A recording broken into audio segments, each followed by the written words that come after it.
Hey Liam, quick question. What's the one thing every English learner needs before anything else? Let me guess. Grammar rules? Nice try. Actually, it's knowing how to have real, everyday conversations. The stuff we actually say when we're living our daily lives. Oh, absolutely. You can know all the grammar in the world, but if you can't order a coffee or chat with a neighbor, what's the point? Exactly. Hi everyone, I'm Sophie. And I'm Liam. Welcome to the HC English Pod, where we make English simple, natural, and actually useful. Today, we're covering the daily conversations you absolutely must know. These aren't fancy phrases. They're the real expressions native speakers use every single day. And the best part? They're super easy to learn and remember. By the end of this episode, you'll feel way more confident in everyday situations. All right, Liam, let's jump right in. Where do most conversations actually start? Well, it usually starts with a simple hey or hi, super casual and friendly. But here's what a lot of learners don't know. We have these little conversation starters that make everything flow better. Like what? Like, how's it going? This is probably used more than how are you in everyday life. It's relaxed and friendly. Oh, that's a good one. And you can answer with pretty good or not bad. You don't need to write an essay about your day. Exactly. Another super common one is what's up? Very casual, usually between friends. And here's a tip. You can actually answer what's up with what's up right back. It sounds weird, but native speakers do it all the time. True, it's like a greeting loop. Now, what about when you see someone you know, but you're both busy? Oh, that's when you use, hey, how are you doing? And keep walking. It's friendly, but shows you're in a hurry. Or you can say, good to see you, and keep moving. It's polite, but doesn't require a long conversation.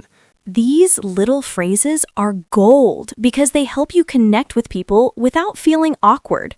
Okay, so we've said hello. Now what? Now comes the part that makes a lot of learners nervous. Small talk. But honestly, it's easier than people think. The secret is asking simple questions that people expect, like, how was your weekend on Monday morning? Or any plans for the weekend on Friday? Yes, and here's a phrase everyone should know. Keepin' busy? It's perfect for when you see a coworker or acquaintance. Ooh, I like that one. What about talking about the weather? I know it sounds boring, but... It's actually brilliant. Crazy weather we're having works in any situation. Too hot, too cold, too rainy. This phrase covers everything. So true. And you can add right at the end to make it more conversational. Crazy weather we're having, right? Perfect. Here's another natural one. Long day? You can use this around 4 or 5 p.m. when people look tired. And they'll usually say, yeah, can't wait to get home, or something like that. Then you're having a real conversation. See how easy that is? You're not trying to be Shakespeare. You're just being friendly and human. Exactly. Now, Liam, what about when you need something? How do you ask politely without sounding like a robot? Great question. A lot of learners say, can I have? And that's fine, but there are smoother ways. Like what? Could I get sounds more natural. Could I get a water? Could I get the Wi-Fi password? It's polite and casual at the same time. I love that one. What about when you're at someone's house and you want to ask permission? Then you use, do you mind if I? Do you mind if I use your bathroom? Do you mind if I open the window? And here's something confusing for learners. If someone says, I don't mind, it means, yes, you can do it. Right. I don't mind equals go ahead. English is weird sometimes. What about in a restaurant or cafe? We can't just say, give me coffee. Definitely not. The smoothest way is I'll have or can I get. I'll have the sandwich or can I get a cappuccino? And if you need to get someone's attention first, what do you say? Excuse me is perfect. Excuse me, can I get the check? Always polite, never wrong. These little adjustments make such a huge difference in how natural you sound.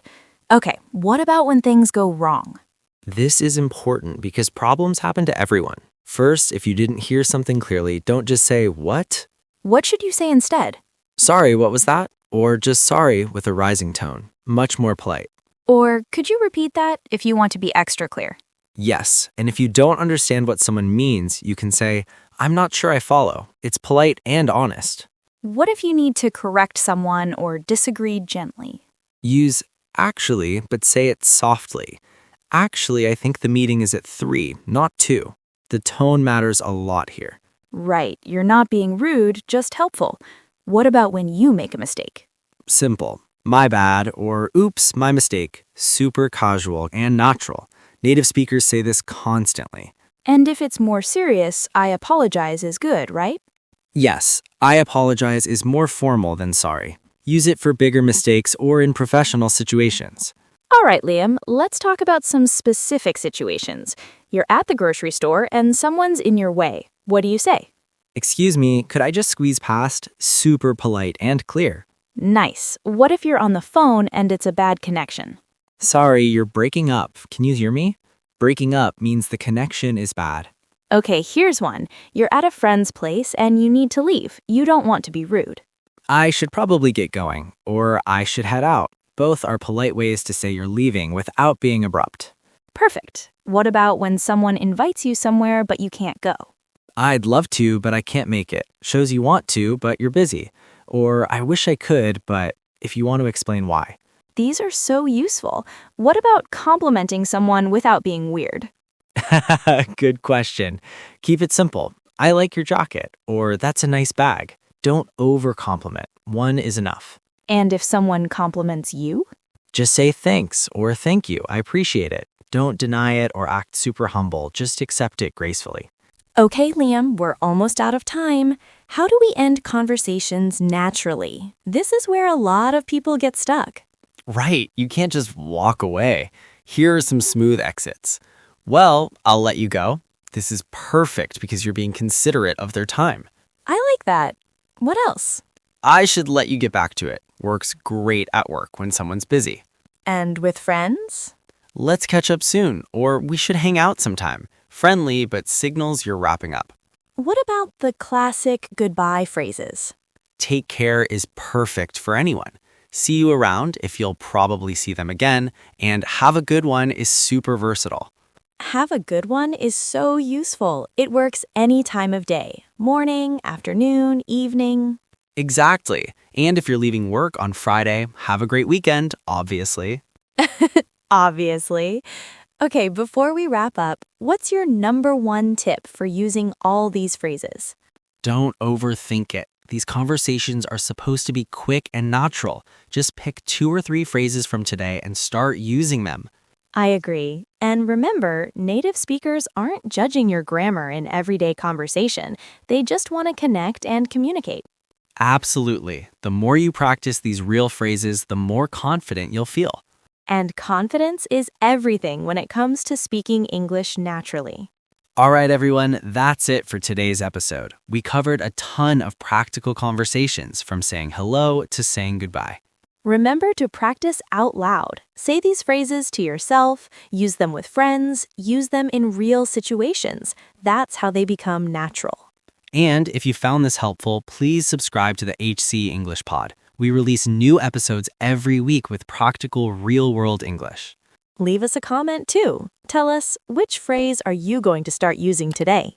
Thanks so much for listening, everyone. Until next time, keep practicing. And keep it natural. Bye.